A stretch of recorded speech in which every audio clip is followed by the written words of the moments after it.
Good morning, good afternoon, good evening, wherever you are on this planet, and welcome to our SETI Live. My name is Frank Marchis, and today we are going to talk about technosignatures and the search for technosignatures with three speakers, three panelists, three people we invited, and we didn't choose these random people that we found in the street or in some random university. We invited people who published recently an article in Nature Astronomy in suggesting using a machine learning algorithm that we have discovered eight signal of interest, technosignature signal of interest in around stars coming from star systems located 90 light years away from us. So let me introduce them. So first we have Sherry Eng. Hi Sherry, how are you? Hi, everyone. Hi. So, Cherry, you are research associate at the Dunlap Institute for Astronomy and Astrophysics, and Jolie, and also affiliated at the SETI Institute and UC Berkeley. And I heard rumors that you are moving to France. I just moved. In fact, I started a new job at the CNRS, the National Research Institute in France, since the beginning of the year. Good, congratulations. Um, Together with Sherry, we have Peter Ma. Hello, Peter. Hi, So, Peter, where are you calling us from? I'm calling from Toronto here, studying at the University of Toronto at the moment. Okay. So Peter is a third year undergrad student at the University of Toronto. He's studying math, physics. Good luck. He has a broad interest in applying machine learning and deep learning to solving various problems in in physical science. And Peter is the first author of of this paper published in Nature Astronomy. We're gonna drop a link if you want to have a look on this paper.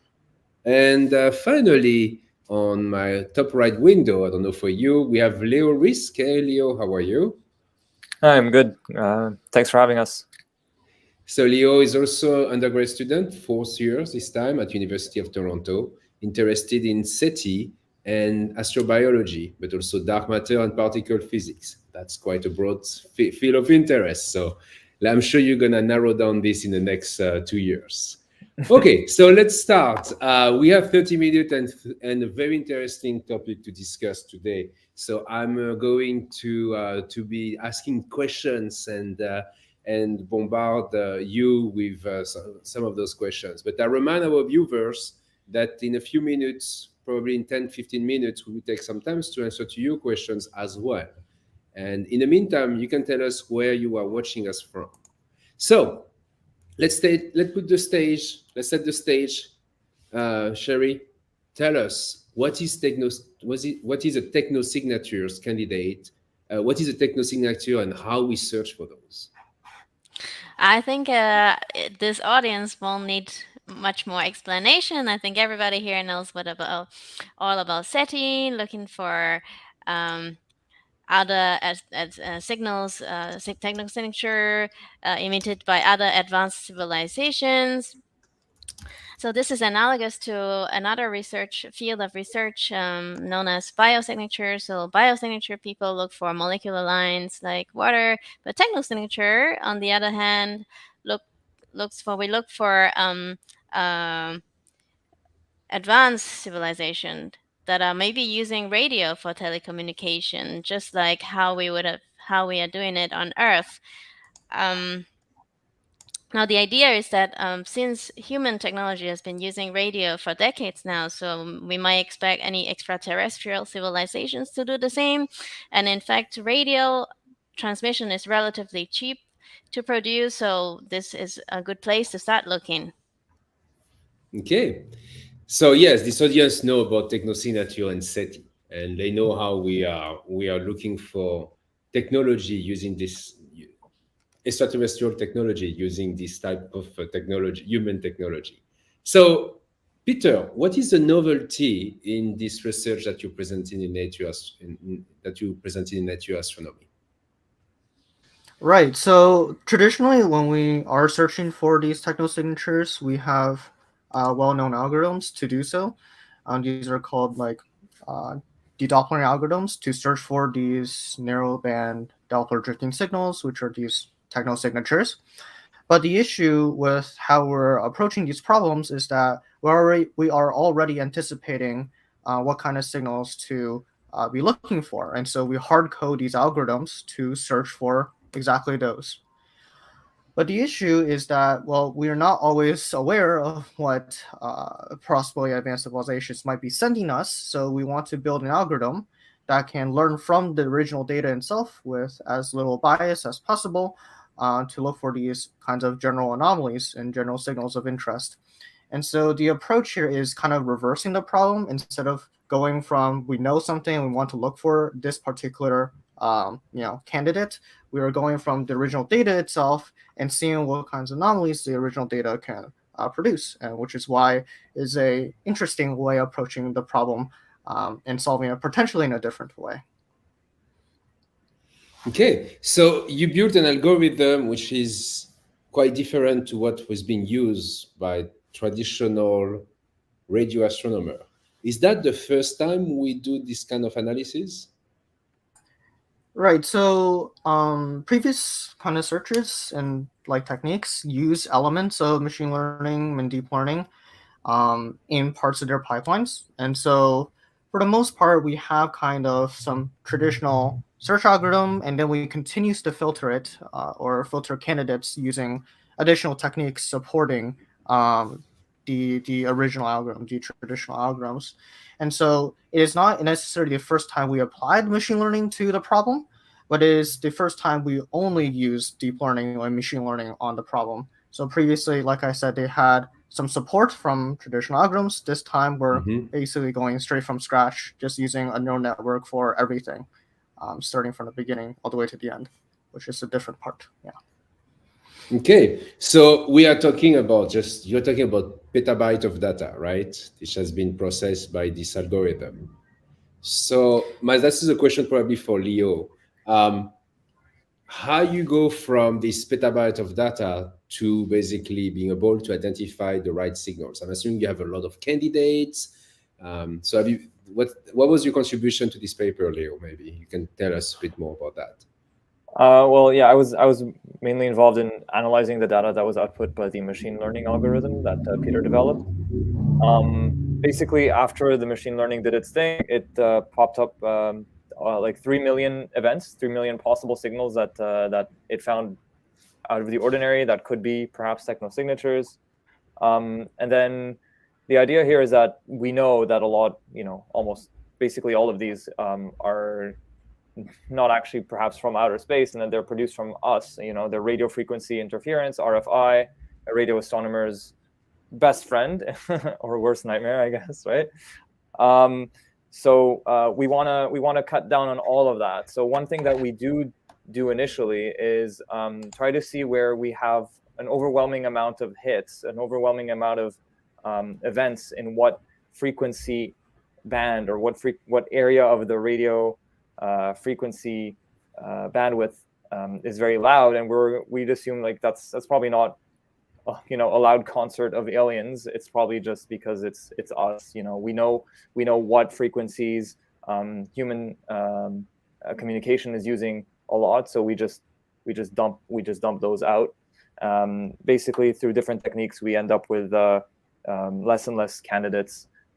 We also use what the machine learning considers high confidence. So we also insert a confidence threshold where we say the machine, we want really things that are 90% confidence and above that we're gonna retain. So there's different ways that we went through that to like cut down on the millions of hits that okay. So you basically was the dream killer of the group, right? Not personally. I mean, Peter did a lot of that. Like that was just, I did more of the visualization, so like really the plots to help guide that decision. Okay, so 3 million interesting signals detected by this AI, and then you publish a paper where we only have eight signals of interest identified by this algorithm. So maybe one of you can tell us what is a signal of interest. What the signals are exactly. Yeah, Peter, I you think want to start, or but go ahead, Leo, since you're talking. well, I mean, basically, traditionally, what a technosignature is expected to look like, and let's say we're looking at radio wavelengths. Cherry mentioned that they're cheap to produce and they propagate through space, cheap, like energetically cheap. Their radio wavelengths are they can be very easily made by even like early civilizations, we can assume. So one thing that's easy to actually make that nature can't easily make is very, very, very narrow band signals. So we're looking at something that's in the gigahertz band. So radio signals in our example, or we use the Green Bank telescope data. It was 1 gigahertz to 2 gigahertz frequencies. Well, the signal is as wide as 1 hertz. Those are technosignatures that we're expecting to look for.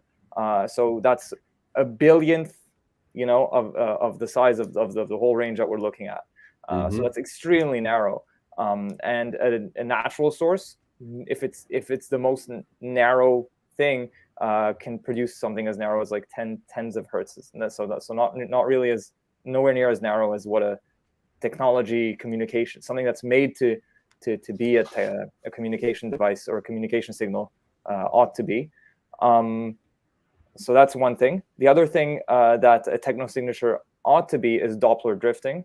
Peter mentioned de-Doppler algorithms, and that's because these signals undergo a Doppler effect. They undergo 2 Doppler effects. The common one we know is called Doppler shift, where because of the speed between us and a source, then you have this Doppler effect where let's say something that's supposed to be at a particular frequency is found at a different frequency than its original frequency. That's the common Doppler effect that we know.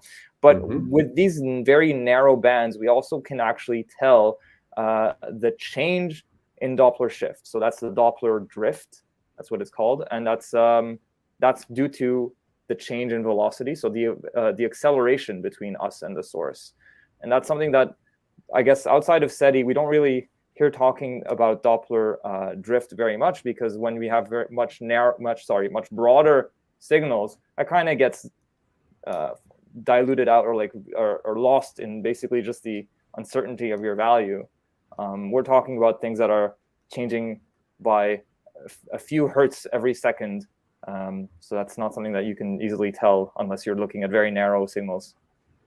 So that's one thing that we're trying to pick up.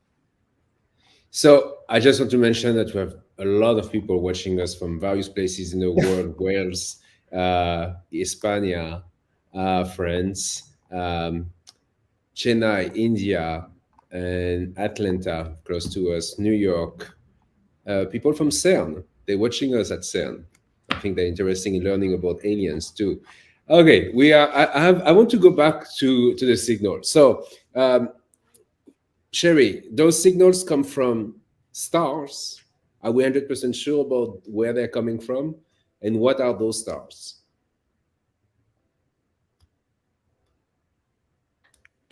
Good question. So these data that we have analyzed, they came from archival breakthrough listen observations.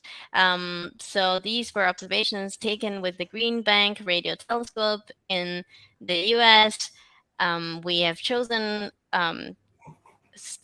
stars that are sort of near to Earth and taken these observations. So we do know where the telescope was looking when we recorded these data. And these 8 signals of interest that we have identified in the research paper, they came from stars that are sort of between 34 and 88 light years away. So they're kind of in our neighborhood still, so to say, but it is still not that close, right? Yeah, and so those that's stars what we know. Yeah.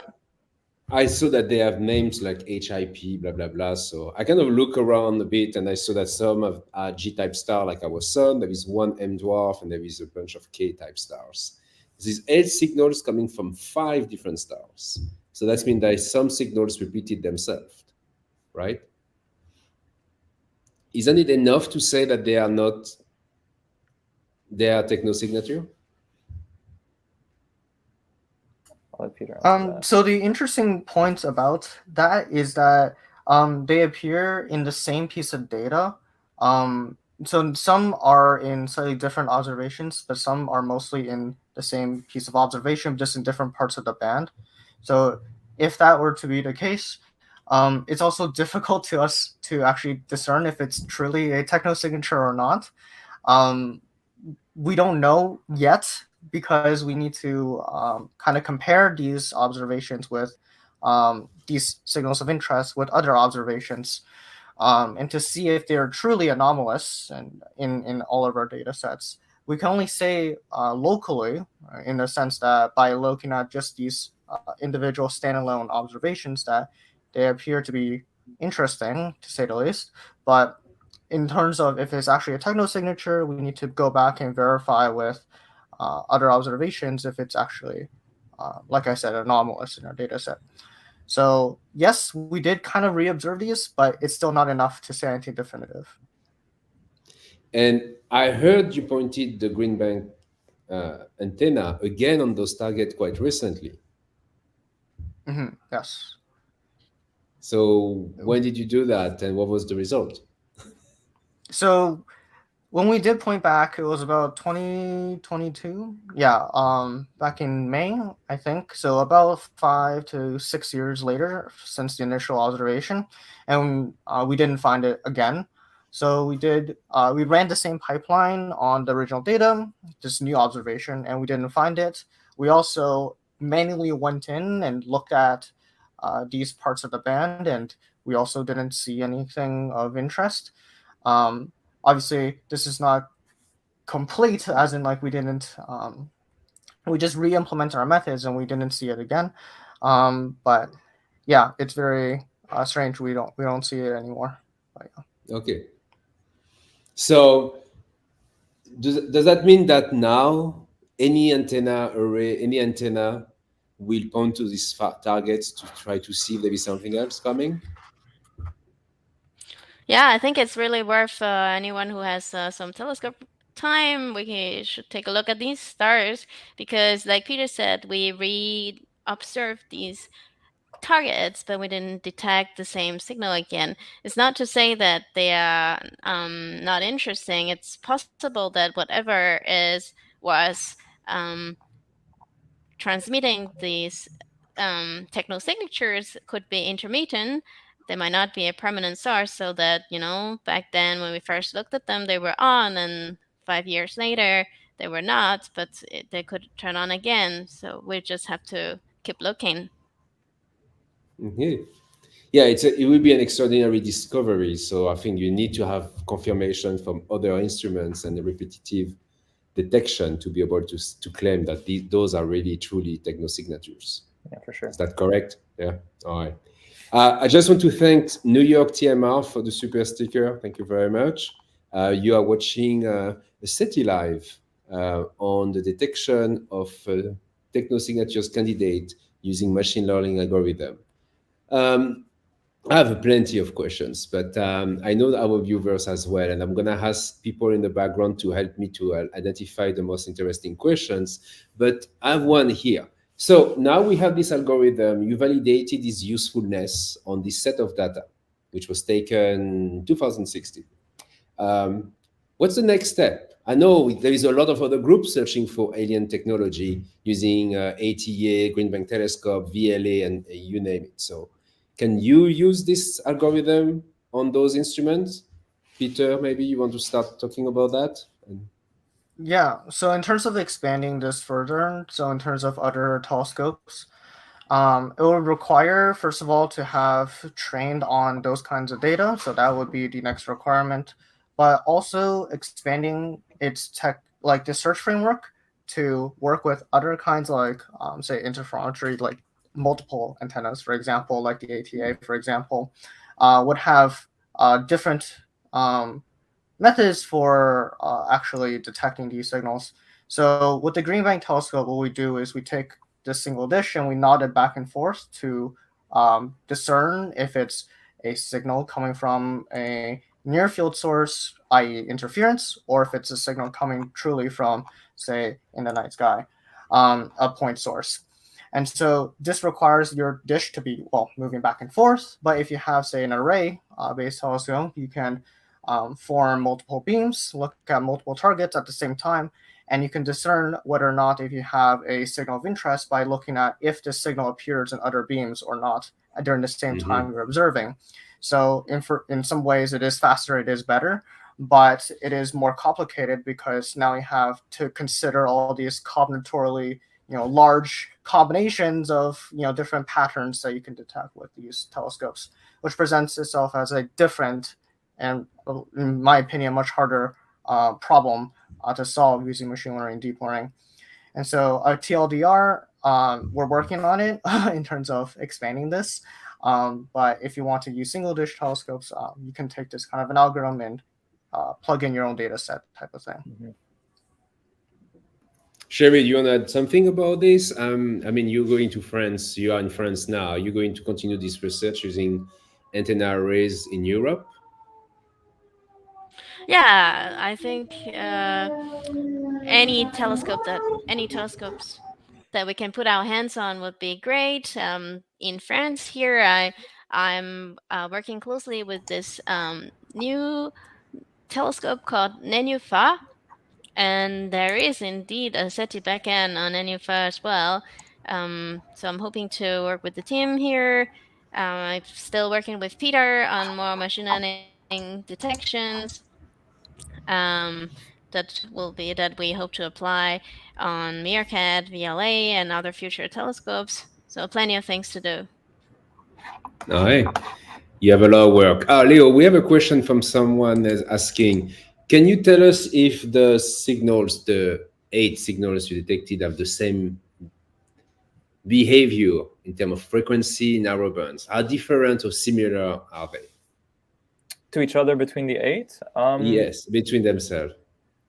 Yeah, well, they did actually end up looking kind of similar to each other in terms of what we were expecting. I mean, the last bit did involve us looking at them and critically deciding if they match our expectations. So there is that human bias in terms of selecting those 8 finalists for the paper. But yeah, basically, they match the description of being very narrow. They match the description of drifting, so the frequency changes over time, just ever slightly. And they match the last criteria, which Peter was describing just earlier, that during observations, if you're pointing towards the source, if you're pointing towards the star, you see the signal. And when you point it a couple of minutes away from it, you don't see the signal. You do that on and off a total of 6 times, like 3 on, 3 off. And so it appears in the on, and it disappears in the off.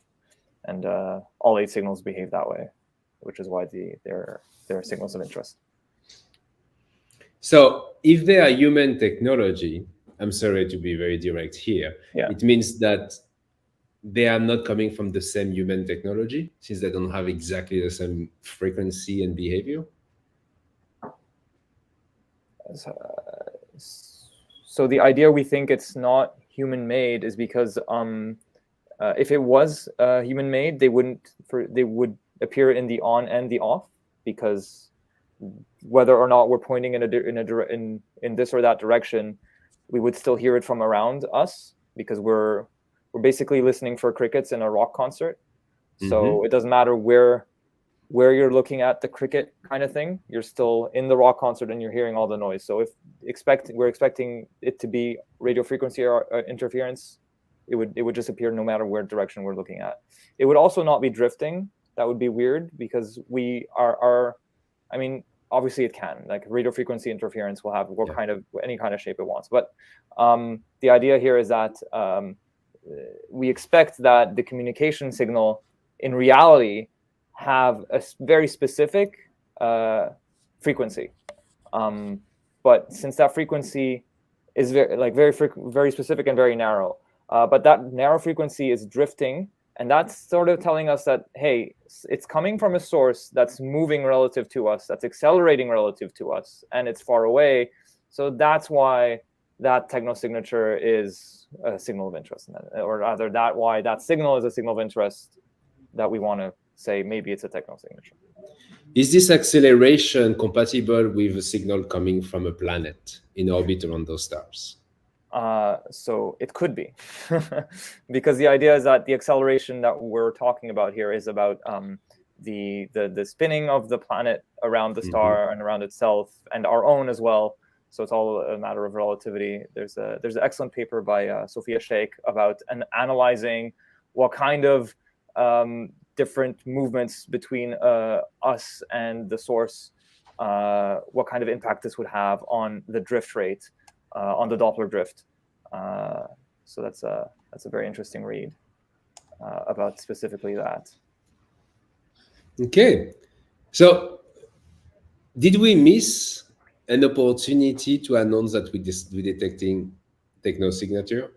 Sherry, you may want to take this question, because I don't want to put this young undergraduate student in the spot here on the spot here. But did we miss this opportunity? I mean, if we had this machine learning algorithm running in a background while we are acquiring data in 2016, you would have maybe detect something and observe it again a day later.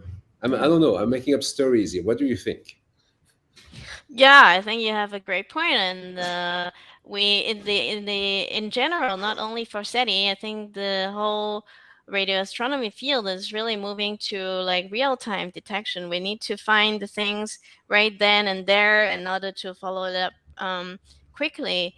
So this is a great future here for machine learning algorithms. So if we are able to optimize these techniques well enough, in principle, we should really doing on the fly detection. And going forward, using Meerkat and Very Large Array, these telescope, the data rate is so high, we won't be able to record data like what we did with Green Bank and analyze it 5-year data. No, we can't do that anymore. We have to make all these calculations as we are observing. So we have the technology to make this calculation as we are observing right now. Do we have the power to do this, and the bandwidth, the analysis? I mean, the algorithm you mentioned, Peter, is efficient, but you mentioned as well that there is still some human step for selection at the end and so on. Will we have soon a perfect algorithm, capable of telling in a few hours whether or not there is a signal of interest coming from a star when we point an antenna? Is that something that is doable at the moment? That is right now probably not doable just yet. So the algorithm is fast enough to run in real time, I believe, but it is not powerful enough to basically make these decisions for us without human supervision in some regard. You need to insert a human into the loop, the scientist into the loop at some point to make a decision. And all this algorithm is doing is just telling you that, hey, there is something interesting to look at here. Whether or not if it's actually technosignatures, it doesn't actually know that per se. It just knows pattern-wise if it matches something that it has seen before. If it doesn't match it, it doesn't match something if it's seen before. So hence an anomaly. And so getting a perfect algorithm, probably not possible right now, especially with machine learning, particularly because it's a probabilistic model, right? It's just telling you, hey, there's maybe a 90% chance this might be something of interest.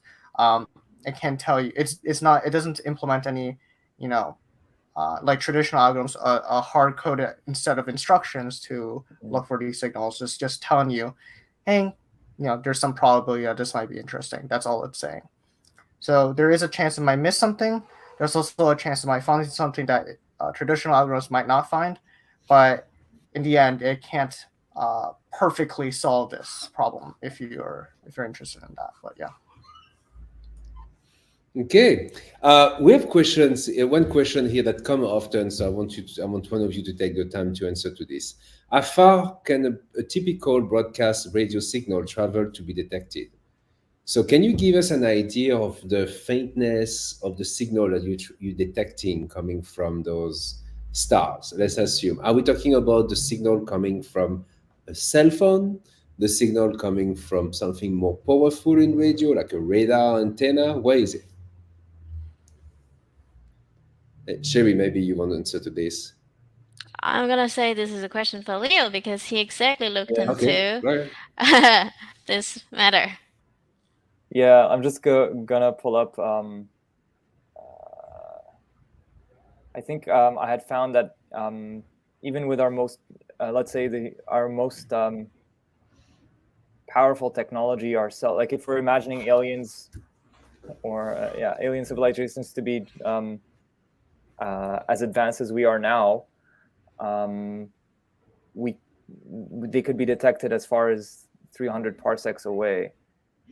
So that's 900 light years. Yeah, I think that's about that. And the idea here is that that's not extremely far, because if you think about, our entire galaxy, like the galactic disk is 30 kiloparsecs away, so 30,000 parsecs.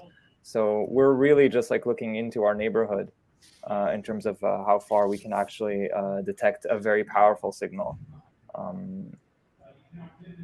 Yeah. But how many stars do you have in this sphere of 1,000 light years? It is very many. Yeah.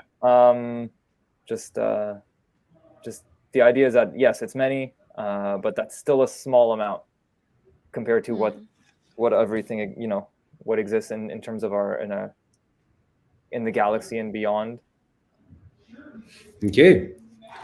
So relatively speaking, relatively speaking, what kind of lens you're looking at it, I mean, we have 200 billion stars in our galaxy, and I Mm. don't know, in a sphere of 101. I don't want to make any calculation on top of my head live here. That's a bad idea. So I'm not gonna make this. We can give you the answer. Ask us on the chat at the bottom of the recording, and we will take the time to give you the exact number or the approximation. A question from Brian Tatro. Could extraterrestrial beings communicate with a wide laser? And are we searching for that?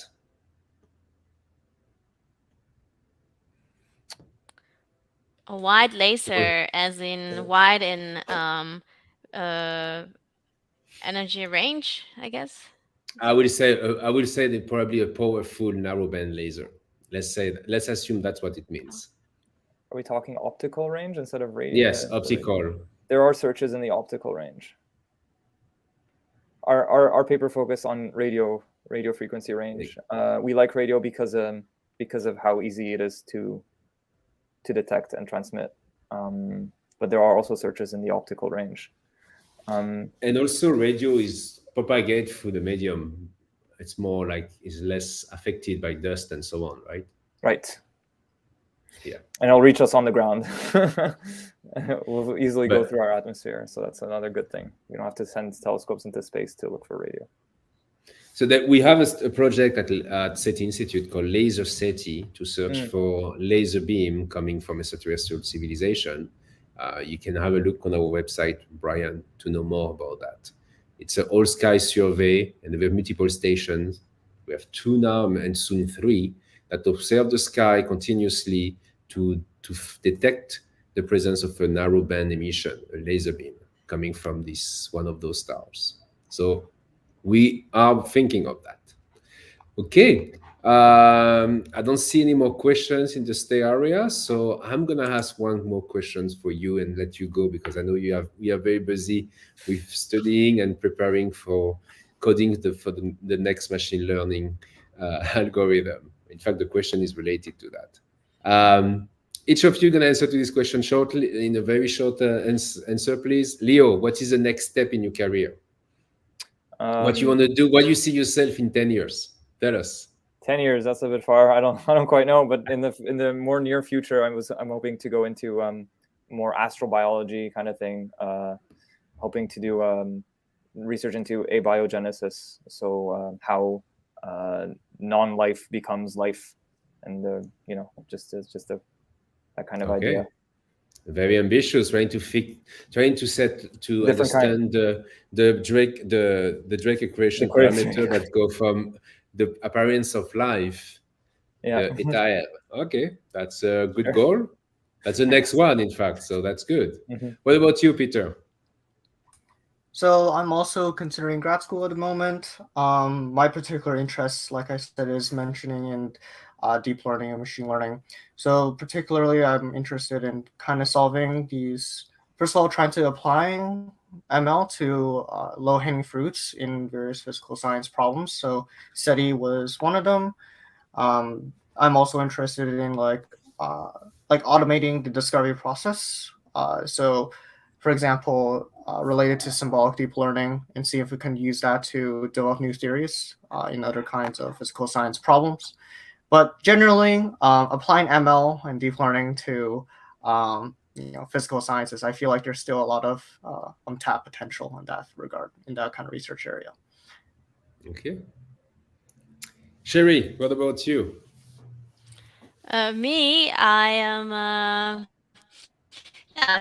continuing looking for ways to find to search for SETI, working with Peter, for example, machine learning algorithms, and deploying new telescope facilities. At the same time, I'm also interested in other radio transients, such as fast radio bursts and pulsars. Some of the topics I think have also been talked about at SETI Live here, and in my free time, working on my French. Okay, let us know if you need some help. Leo and I can help. Great.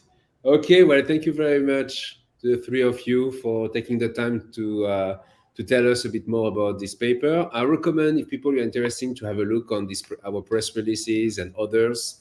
I mean, a lot of people talk about this research, but if you really want to know what was done, I recommend you have a look on the paper. It's a Nature paper, so it's kind of accessible for most people, I would say. I want to thanks Betsy Jimenez for the super sticker. Thank you very much. And that's remind me, we are the SETI Institute. We are a non-profit organization. So if you want to support us, you can just visit our website at seti.org/give now and make a small donation or a big donation to support our research or to support this kind of outreach program that we're doing to bring the excitement and the fun of astrobiology to you by this small program.